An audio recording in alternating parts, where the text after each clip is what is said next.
Hey guys, welcome back to Gears of Progress. In this episode, I'm going to be working on a elevated track system for a steam train and some facade work on some of London's landscape to kind of be on the edges of the map to kind of give it that London European building look or in that aspect. So right now, what you see in front of you is the bridge. I'm going to build one section a little bit and then copy that over a couple times to bring it down the straightaway here. I had some unforeseen circumstance that I wanted to make this go over the entrance of the park's border, but I found out that it runs into it in a weird spot and it wouldn't let me build over it, so I had to just kind of cut this in half and change the direction of my idea of what I wanted originally. But it's okay, I think it works out well. The train's kind of in a good spot, I think, and it kind of gives it that London feel because it's elevated and this this green copper iron look. I did, instead of doing just normal shapes as the main pillar structure, I used 4 pillars in the corners to kind of give that iron look, and then I just made other pillars also toward the top to kind of copy that at the same time, and then limit how many supports I made to make it look like more of a bigger structure than doing pillars on every single intersection of grid. That would be, I think, too many pillars all together. So I kind of just did that, and then did some paths underneath also too. Basically, that's the streets of London underneath the train track, and I think it worked out pretty well. I did this little wall thing to kind of make a pattern on it, because I'm also thinking about building it like this to blueprint it over and just bring it over basically and just copy it over. Makes building way easier than doing it all by hand. If I built all of it, it would have taken way too long to build it entirely, so blueprinting is the best way to go. And also making the pillars not go on the edge of the map, I can make it look like it's going off the map and kind of continuing onward. So that was kind of also the idea too, because again, this is like a diorama. It's a cutaway of a bigger park, so it'll make it look like it continues on. So I think it's a nice little effect that I could pull off. So here comes the fun part, copying it over a couple times. So blueprinting, make sure that one edge is not copied over so I get pieces overlapping each other, but then I realized I made a mistake by doing that. But it's always something to always think about, you don't want to overlap it. Here's my problem right there with the entrance. So plans change, which is okay. It's okay to be flexible on your plans, so things that don't go your way, it's not necessarily the end of of your building or end of your project. So I usually just think about, okay, it's okay to not to have that go across, because I think it would have probably add more clutter across the map if it continued onward toward the coaster. So it's a good thing maybe that we stop it here, and it's a good way to kind of look at the locomotive. Again, it's a theme park, it's not supposed to be as realistic. So here I'm going to build a 060 locomotive. I'm not sure what type of British locomotive this is, but I was looking at some pictures online of these type of locomotives during that time period, and I think it's just a pretty basic British locomotive. It looks pretty nice to be a nice little locomotive for this time period. So again, I was just kind of winging it, kind of going with my gut of how it should look. So I just did regular cylinders, discs for the wheels, and then some steampunk pillars for its driver rods, and then just normal cylinders, horizontal cylinders for its boiler, and then some cubes to identify tank engine and cab stuff. Nothing not as crazy as some of my other locomotives, but it still pulls off its look entirely. So I'm happy with it. I was going to change it a couple times, but it didn't happen. So I think it works well. And some of the other little details on this, I used some more cylinders for like the boilerplate. Yeah, the boiler plates and like some of like the bracing that would go across the boiler. Made that a different color, and it basically comes together. Again, I've built so many locomotives that it's not like it's super hard, but if you wanted to try again to building a locomotive, I would suggest you build something that's even simpler or not as big, and you can probably pull it off. Stuff like that. Right now I'm doing some of the sand domes and then the actual main smokestack for the locomotive, and then I'm going to do some like, I don't know, what's that, cylinder piece, I'm blanking out. For, not a cylinder piece, it's the upside down half sphere to give it look like it's has a little bit of a ledge. And then I did some pipes to kind of show off some, like maybe some pipes that lead to the piston box below. Because again, with these locomotives, the piston box is inside, the gearbox is underneath the frame, is not outside like American locomotives with the pistons outside. So the pistons are all inside, you can't see them. So that's why usually British locomotives look funny. They don't look like they can operate, but they have all the gears inside that are hidden away, which makes them hard to maintain in certain aspects. But that's just some of the knowledge of locomotives I know. I did some buffer work on the front, and I did that nice little red color that they would normally have, kind of going with all the cliche stuff that a British locomotive would hold, in a way. Because again, I'm not copying a locomotive directly. I'm just kind of having a general idea of what it should look like. Right here I did an adjustment to make it a little bit longer boiler. I didn't realize I did that. But I felt like it was not long enough, so just kind of balance it out. Because it felt like it was too short and it had too much of a big front maybe. That's probably why I did that. And then adding a different definition to the front of the boiler to give it more of a boiler look with maybe rivets and stuff.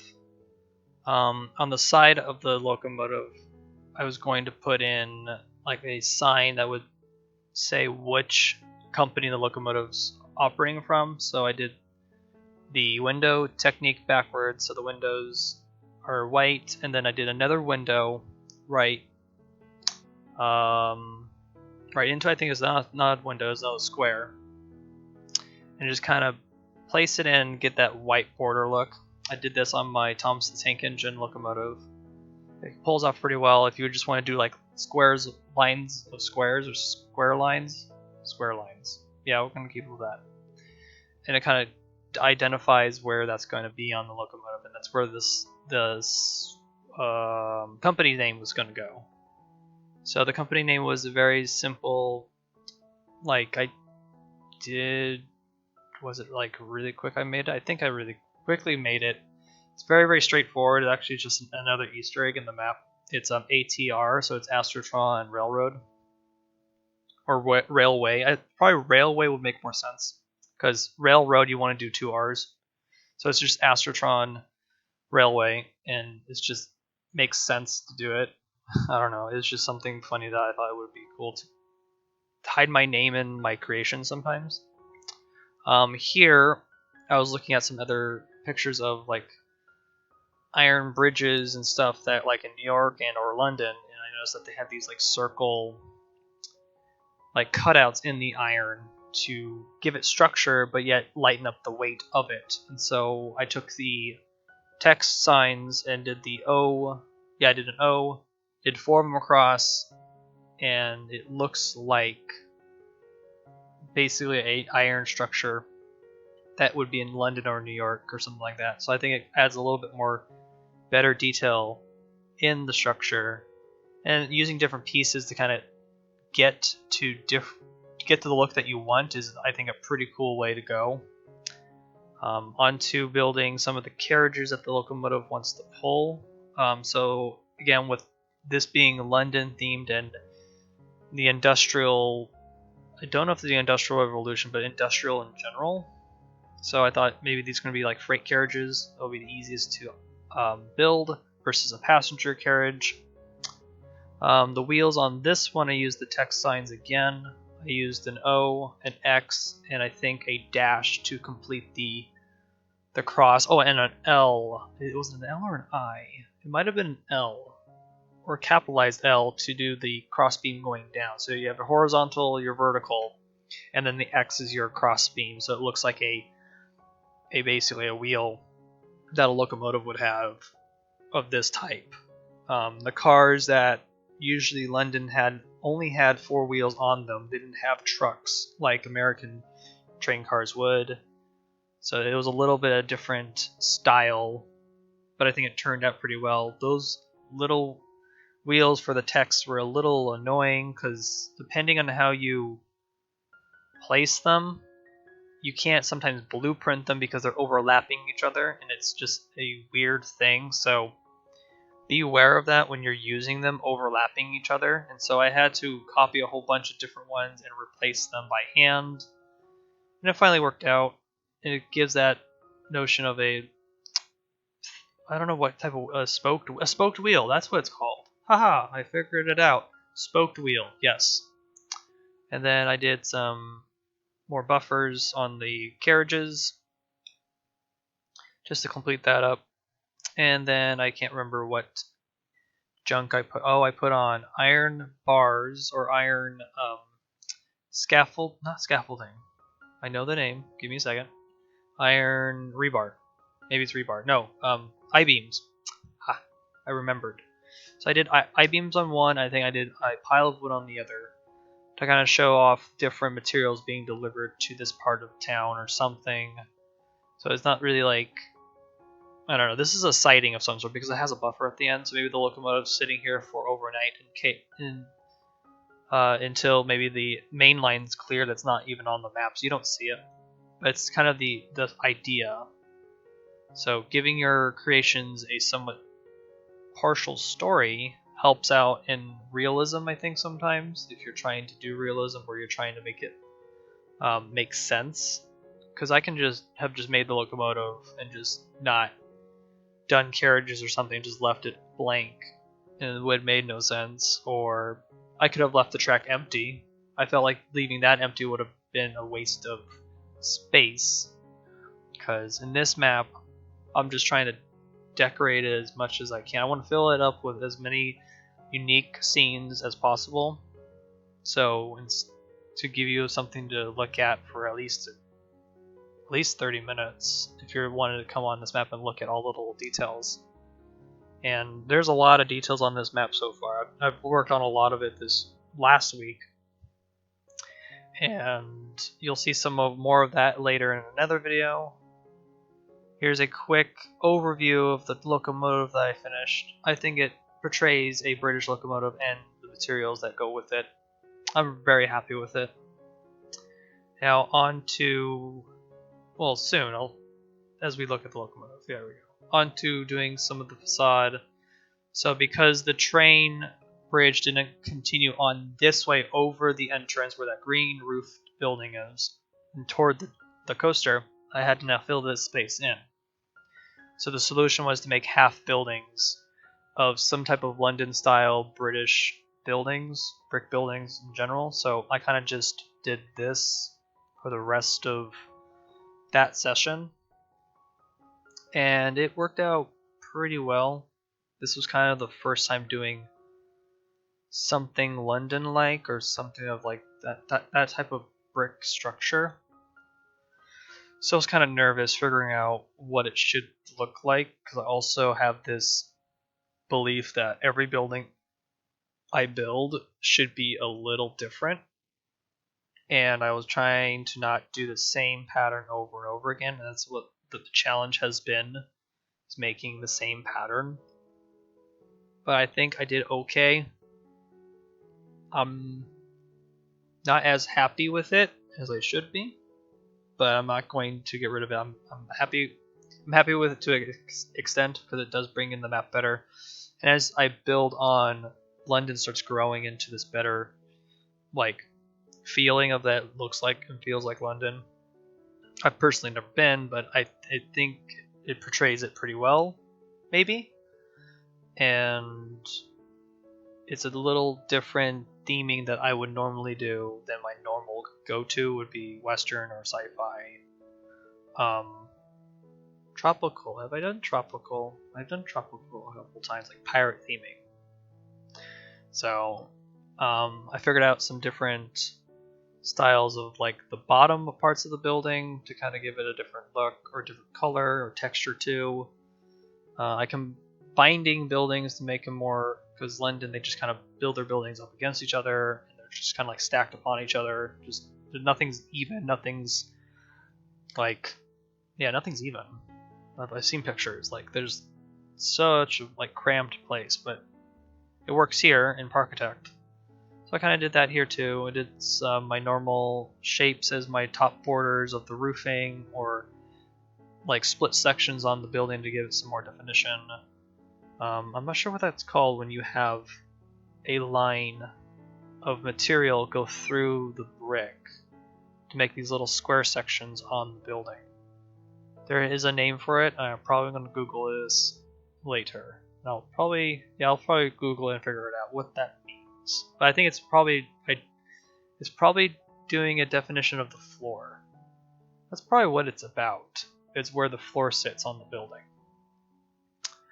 Over here I did some, I did a fence in between buildings, so like an alleyway, just to give it some cutaway or some cuts, because you have to imagine these buildings continue onward into the abyss. These are cutaways, so that's why I made black walls in the back. And then did some flower boxes to kind of give it some life and some color pops. And then I did a vent idea with the cable piece. That's like a cable bracket. Yes, it's called a cable bracket. So I just kind of did that just kind of see if it looks like a vent. It kind of works. I just wish it was colorable. Just during this build, there was a lot of things I thought were colorable, but they're not, and it kind of was frustrating to work with them because I want them to be colorable. But I'm going to use what I can. Use every piece to my advantage, and that's the point. I did a little trick. Oh no, I did not do. I just made junk in the middle of the walkway just to kind of break it up. So I feel like when you have giant open plazas, it kind of looks weird to me. So I feel like breaking it up with junk and stuff makes it look interesting. I mean, also it's London. It's going to be gross and gritty and smoky and all that fun stuff. So that's kind of what I was going for too, because every single building that I built here I think gets a smokestack. If not, I might have to add them later.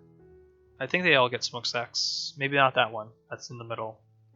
So also making the roofs at different positions also gives them a little bit of more randomness than just being uniformed. I've always have a hard time and always concerned about when I build a building and next to another building, I don't want to make it unified. And that's the challenge. Let's see, what else remarks? Oh yeah, clocks, details like that to add in. Some more awnings over the roofing to give some more other details. Again, making it different from the other buildings around it, but they still have a common thread, which would be brick in the windows. I tried out some different things with the coffins right there at the bottom ledge. I don't know if I keep those, but I was testing out some pieces again as I went along. It's nice to kind of experiment with pieces and just sit around and see if I build a whole bunch together, does it represent something else? Or if I take that piece and maybe another piece and put them together, what do they represent or could they make? It's kind of that playing around. And I think that's the best thing you could do in trying to use the pieces to their full advantage. Again, that's why I like that the pieces are not textured, they're just plain colored. But then if they're not colorable, then it's another pain to work with them. But it is what it is at the moment. Unless we get a patch that makes them all colorable, that'll be great. I'm wishing for that. That's what I'm wishing for. I tried something with the chocolate bars again, to maybe do a different, like, bottom border thing again. I don't think it's called a border, it's called something else. What is it called? I will have to look that up too. I'm trying to think of the terms that would be used in building. On this building, I wanted to see if I could use some of the candy props in a different way, like I did with the chocolate bars for the I-beams. So I took the Oreo cookie of some sort. It's an Oreo cookie. Yeah, it's an Oreo cookie. And I wanted to use the circle to kind of do like the half circle over a window or something like an arch. So I kind of used that, and then I put the window over it by hand, and I think this works out pretty well. And it looks really nice. I think it kind of looks like brick or something, and so I'm probably going to try this again with some other of the buildings maybe, or I make it on some other parts. But I think it looks unique and different from the building next to it. See, again, I like to make sure that these buildings are different, and it's a good way to go. Oh, finishing up some... What did I do here? I did some cubes on the side to show off more brick, and then some borders to define the edges. And I think this last building on the end is going to get some basic windows and the roof, and I don't think it's going to get a smokestack. Not everything needs... Oh, I did a different roof. I did the fantasy roofs. Fantasy roofs are good to use if you just want that tile work without doing my tile method, which would take up so much of your time. Or in my case, I haven't blueprinted, but this is a nice way to do it. And it's at a different angle, like they're really, really high up. And it bows in a different spot. I like that about them. And they did some... Are those called dormers? Yeah, they're called dormers. Put those in at the same color and things like that. And voila, here is London. Or a part of it. So, hope you guys like this episode, and I'll be back with another one, hopefully continuing on some more London and streets, things like that. So I'll let you guys go. I'll see you guys in the next video. Bye.